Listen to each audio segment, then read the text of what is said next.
On Friday, September 28th, the Norris Group proudly presents its 11th annual award-winning black tie event, I Survived Real Estate. An incredible lineup of industry experts will join Bruce Norris to discuss perplexing industry trends, head-scratching legislation, tech disruption, and opportunities emerging for real estate professionals. All proceeds from the event benefit Make-A-Wish and St. Jude Children's Research Hospital. This event is not possible without the generous help of the following platinum partners: the San Diego Creative Real Estate Investors Association, Invest Club, Inland Empire Real Estate Investment Club, Think Realty, Wilson Investment Properties, Coach Fullerton, First Lending Solutions, Property Radar, the Apartment Owners Association, MVT Productions, and Realty 411. Visit isurvivedrealestate.com for event information and see Amazon Prime or YouTube for past events. Hey everybody, it's Aaron Norris. Today we have Nick Bailey. He is president and CEO of Century 21, a wholly owned subsidiary of Realogy Holdings Corp., and he leads the iconic Century 21 brand and the organization's approximately 7,400 independently owned and operated offices and more than 115,000 independent sales professionals in 79 countries worldwide. He has over 21 years of industry experience as a licensed broker and is known to be a trailblazing revenue-generating operator who increases margins while ultimately mitigating the impact of economic change. We last saw Bailey in his role as Vice President of Broker Relations for the Zillow Group. He was on our panel in I Survived Real Estate a few years back. And before that, he spent 12 years at RE/MAX Worldwide headquarters as Vice President. So, Nick, thanks for joining us today. My pleasure, Aaron. Always glad to be with you. Well, I was super excited that you said yes to this because I think there's so much technology change going on, and you always immediately come to mind because for somebody to move from Zillow to one of the most iconic brands in real estate, and before you came on, might I use the word stodgy, but the rebrand has been spectacular. But when you first, when the press release first went out, what was people's reaction to you making that move from Zillow to Century 21? Yeah, great question. You know, obviously Zillow Group has done a lot of forward movement and done a lot of interesting things in the industry. And so people did say, hey, one of them specifically was, why would you leave the, quote, industry darling and get back into kind of the franchise brokerage side? But it was pretty easy. I mean, I wasn't looking for the role at the time, but after I engaged in conversations, I looked at it as a great opportunity to help create some clarity for not only franchisors, but for brokerages, because what I saw was the industry is really noisy. And I was an agent, a broker, a franchisor, worked on the consumer tech side during my time with Zillow Group and the various companies that were acquired. And it amazes me how we are in a time where a lot of agents and brokerages are questioning their relevancy or their value proposition to not only consumers, but to real estate agents. And I think that's just due to being a very noisy environment. And so I thought it would be a great opportunity to use the different components of the experience that I've had in the industry to try to create clarity for best known brand in the biz. Well, number one, I want to say that the rebrand has been stunning. I'm a PR and marketing nerd, and I've been watching quite intently on everything that you guys are doing, and from the graphics to the language, it's been pretty impactful and really fun to watch. What's been the response from the agents that are in-house? Overwhelmingly, it has been positive. And we knew with the network this size, we had to get this right to make us clean, crisp, sophisticated, relevant for today and moving forward. And the truth of it is we have two audiences that we deal with in this business, which is consumers, buyers, and sellers. And this brand has been around nearly 50 years, and consumers have come to love it, know it, and trust it. And that's one of the best assets we have as an organization. At the same time, we also have a second group of individuals, which is the industry, real estate agents and brokers. And when you're dealing with an organization that is 50 years strong, we also have to admit that we've been around 50 years. And there were many components of our brand identity that, because of graphics and the visual changes and flat designs and some of those things that impact how we view brands and interact with them, we decided it was time to do that. and create updates to make sure that we were as fresh and relevant for today as we will be tomorrow. I laugh a little bit because I watched the National Association of Realtors try to launch a brand new logo, and people don't think that's a big deal, but the amount of flack that they got for that, and kudos to your team, because I didn't see anything negative about the rebrand. And when you're touching something, 50 years old, there's a lot of responsibility that goes with that, and you never know exactly what response you're going to get. So, no, it's true, but hey, we didn't do it in the back room. I mean, we did it with a lot of responsibility, a lot of research. We had some great partners that we worked with in an agency and another company. And because for us, it was a little bit different than probably NAR experienced. They were just creating more of a logo, from what I understand. We were truly rebranding our identity, not just slapping a new logo on the old ways. Because in so many ways, there are so many components to our business that are different, and we wanted to reflect that. And I'll give you one example. 20-some years ago, when I started selling real estate and had MLS books, it was about the consumer came to me first and then houses second. And that is totally opposite of consumer behavior today. Consumers have access to view homes virtually in many different capacities.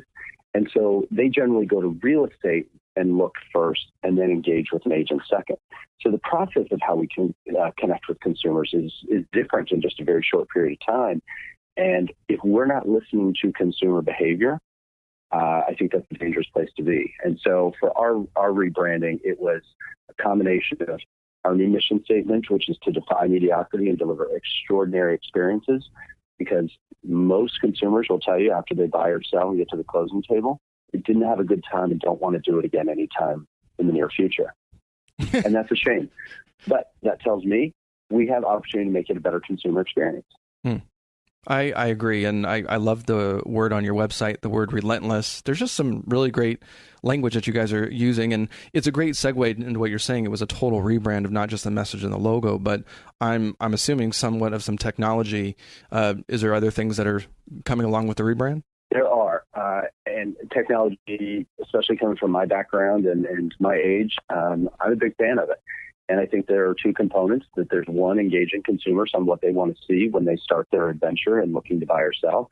And then I think that we also have the other side of it, which is agents are demanding better productivity tools.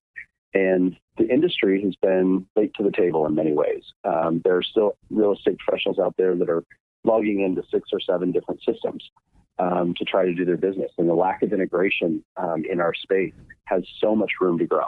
And so I think that we've got a nice runway to create streamlined mobile-first productivity tools for real estate agents that help them scale to a much greater degree. I like that. I'll give you a stat. That amazed me. 2011, there were about 4.8 million transactions. There were about 4.5 million leads, online leads generated. 6 years later, 5.5 million transactions, so not that much different, and 87 million leads generated. Oh, wow. And this year it could likely exceed over 100.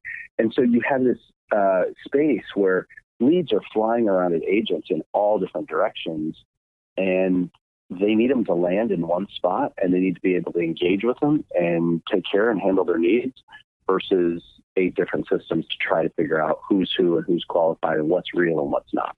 Yeah, there's a real problem too with leads coming in multiple ways. So I have some clients that want to talk to me on Facebook, and nobody's, thank God, contact me on Twitter or Snapchat. That would be horrible. But email, text messages, it's intense. And to have just the right message at just the right time and the platform that people want, that's not easy. And it's a very expensive integrated system that can manage all that. We also have to look outside of our industry, and that's what we did as part of this venture on the rebrand work as well. When you look, there are some very big companies out there that believe, one of them quoted that email will be dead in 5 years. And when you say that, and I say that in front of a crowd on a fairly regular basis, it's a pin drop that you see people say, well, wait, how would I do what I do without email? But you're right. Over 50%, more like 70% of my engagement with our system comes through some type of social media platform. Wow. I no longer use email for a communication tool. I use it for a productivity tool to transfer needed things internally within the company, attachments, and some of my reports and files. But in terms of just pure communication, you and I didn't communicate to set this up via email. We didn't. We did via Facebook. Exactly. So anyway, just a great example that if we also pay attention outside of our industry, we can create some good learnings on how we are behaving just now in society and take advantage of that and make it applicable to real estate. I guess it's a good segue into technology. And I think a lot of realtors are, especially the ones that have been around a long time, there's a feeling that technology is moving so quickly that there is a sense of I'm just giving up, I'm about to retire anyway, but there's a lot of stress on the relevancy of being a realtor. So what is the future of the realtor? My opinion is that the real estate professional is and will continue to be in my lifetime in this business the most crucial part of the transaction. It's the way in which we engage with consumers. We create visibility throughout their transaction process, make it an extraordinary experience, and we help real estate agents be more productive. All of those things will leverage technology to do. But the concept of every house in our country being put in a shopping cart and you click checkout, it's there because I think that the trusted advisor role that a real estate professional brings to a buyer or seller to make the biggest decision that most people will make in terms of financial investment requires more than just a shopping cart experience. I would agree. Okay. Do you see the compression of agents moving forward, or do you see a real growth in the industry overall? Barriers of entry have been low in our industry for a long, long time. And I think as real estate cycles, and it will continue to do so, we will have really hot markets, we will have slower markets, we will have buyer markets, we will have seller markets. But depending on the flow of where the market is, I think we'll continue to see more people get their license in some years and then they don't. Right now, we're in a growth cycle just because a decade ago, we lost nearly 35% of all licensees. Mm-hmm. But we also still have a huge number of people that just have a license or do 1 or 2 deals a year. And that's where we come in and where we said, hey, we want to defy mediocrity because unfortunately, with such low barriers of entry, it allows for mediocrity to exist in our industry. It just does. And I think until state licensing and associations, they're all based on volume. And this is also generally a 3rd, 4th, or 5th career for people. And so the combination of all those things means we're going to have people continue to get in the business. We're going to have people that get out of the business because then they think it's a get-rich-quick scheme, not the hard work that it really takes. But we're on the uptick, and I don't see that slowing down for the next couple of years. Interesting. So do you think that there's going to be a push for those part-time agents to be pushed out? I don't think you can ever really push out a part-time agent. And I'm a great example. I don't sell real estate, but I have a license. So I'm one of those hanging there with no transaction. And you may have someone that has a license that maybe sells 1 or 2 deals because they help out a family member or a friend here and there. I don't think that there's ever going to be a pressure that pushes them out. I think they push themselves out when they just decide that they don't want to pay the renewal fees associated with holding a license. That being said, though, I do see with the increase in technology and the importance of productivity for agents that you're going to have your big producers continue to get larger. Look at just even 20, 30 years ago, if you're an agent doing 35, 40 transactions a year as an individual agent, that was a lot. And because of efficiencies, I met an agent just last week that does nearly 200 transactions by themselves. Wow. They're a machine, but I know they're leveraging pieces of technology that help them scale their business. So I think you're going to see bigger get bigger, but it's not going to push out. 1 or 2 a year. I definitely see that. It's really a professionalization in our industry, and it's happening other side, like the vacation rental space. There's that conversation that's really getting professionalized now that we've got the technology there. It's a business, and so people are treating that as such, especially when you start spending the money on advertising and technology to create that business. It's really hard to come in and be, I love the word mediocre. It's really hard to be mediocre and make a living at this. Some people take offense when I call components of our industry mediocre, but I think it's the reality of how we're set up in terms of being able to get a license and sell real estate. I agree. And the sooner we admit that that's the nature of it, and I love it. I've heard this for a couple of decades. Every meeting I go to say, well, now that I have a license, it needs to be a a lot harder for everybody else to get one. And we need to raise these barriers. But it was those barriers that allowed a lot of really good people to get into the business too. True. And so we can't forget that either. Well, and now it just seems like in the last 2 years, the heat's really been put on by some new competitors. I think the discount brokerages, it's not necessarily anything new, but I've been really surprised at some of the language they're using and some of the marketing. So it's not just Purple Bricks. I can't think of the one that's running a commercial right now, but it's almost offensive if you've been in the business a long time, so that they're just trying to discredit the agent. And I've heard really mixed reviews. I don't think people always understand. They're looking to save a dime, but don't really understand everything that goes into the process. And you're really banking on volume. And at volume, can you provide the kind of experience that you want? So it's another keyword that's in your new motto that I really gravitated towards. Are you scared of these low cost disruptors at all? Here's how I look at it. People talk about models and new companies, and when you start peeling away the layers, they're competing on price. Yep. And, oh, by the way, commissions are always negotiable. And so if what defines a real estate model is the amount of commission, then I guarantee I have every model out there in even our own system. Because if you think back, every agent has had clients that maybe, Aaron, you bought first house from me, and then 3 years later you were move up because maybe you have a family expansion or scenario or situation. And then you referred me to your brother and your uncle, or a scenario where it was creating a volume of income for the agent in which they returned the favor and said, hey, Aaron, you've sent me so much business, and I know you're selling this house and moving up into a bigger one. I'm going to give you a break on the commission on selling your house, and I'll make that up on the buy side of the other one. That's just been the nature of our business ever since I've been involved in it. And so the beautiful price part is commissions are always negotiable. But I will say this. There's what's cropping up now is maybe the talk about employee model versus commission model, and around experiences. And someone asked me which one's more viable. Maybe aren't we in a scenario now where the employee model will work better? And my response is consumers, this isn't new. Consumers have voted time and time again that they like the commission model better because I believe that there is more vested interest for the agent to work harder on behalf of the buyer and seller with that model. Real estate isn't always neat and clean either. There's a lot of different things, possibilities with estate planning. Real estate can be as complicated as you want to make it, and then you layer on estate planning, and there's a lot there to do. So when it comes to real estate, there's estate planning. Real estate gets as complicated as you want to make it. So I definitely see a value in the more complicated transactions. Is there a lot of training going on in that kind of space? I think there's constantly training, and it takes me back to history repeats itself. And I remember 04, 05, 06, by the way, and you couldn't get an agent to sit through a training seminar for anything. They would say, hey, I'm good. I've got this business. Put a sign in the yard, multiple offers, things are flying off the shelf.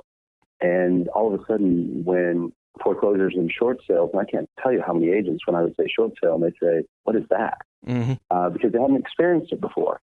And so as we go through and have different cycles, I think that there's always room for training. The transactions continue to be and get more complicated year after year. And so I think agents have to be well-informed and well-trained. I think it's super important. I've been at seminars where there's a lot of competition in the hard money space, and a lot of it's very technology focused. And I always ask the questions of panels when they're available. If we experience a decent recession, how many of these specific kind of competitors will likely fade? And it's been getting higher. And the last time I asked the question, a specific panelist that was involved in the software business said 85% was the number that he expected to disappear. So when you're looking across the spectrum of some of the disruptors in the technology space, are they recession ready? Or when it gets a little tougher, will that model no longer work? I think it depends on what kind of financial backing they have.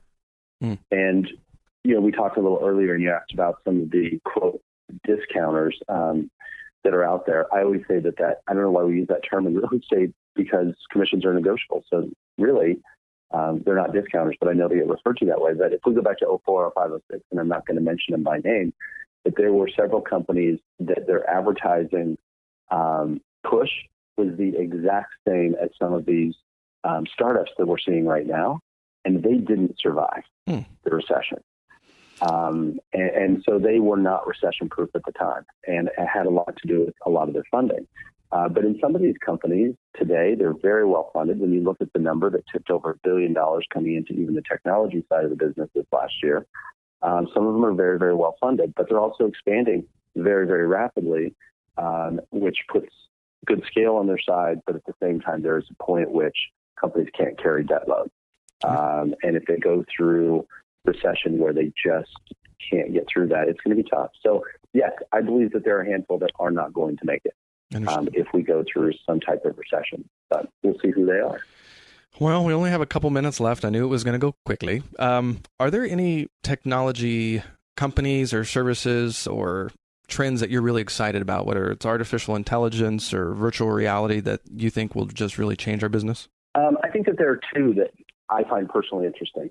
One, when you look at predictive analytics and the entire idea around artificial intelligence, I believe in the next 24 to 36 months, it's going to get the most attention of the chatter in the industry. I also believe it will be where agents throw money, and it will likely have some high churn, because anything that's fairly new, agents jump on board and are great with adopting. They like the next best thing, but then it has to be proven out. And I think some of these organizations will figure out which ones are going to do it really well and which ones are not. And so I think it's a pretty interesting space, but I do like the idea of turning on my phone in the morning as a real estate agent and saying, these are the 3 people in your farm area that may be interested in selling. Figure out how to contact them. And that whole concept of Big Brother is the world we live in, whether Alexa's listening to us or Siri or not. We just kind of are going down that path with some of our technology. So I think that's really interesting. The other thing that I think is interesting that we're working on is I mentioned how buyers and sellers are demanding better experiences, just period, in daily life. Mm. And one of our survey results is my favorite.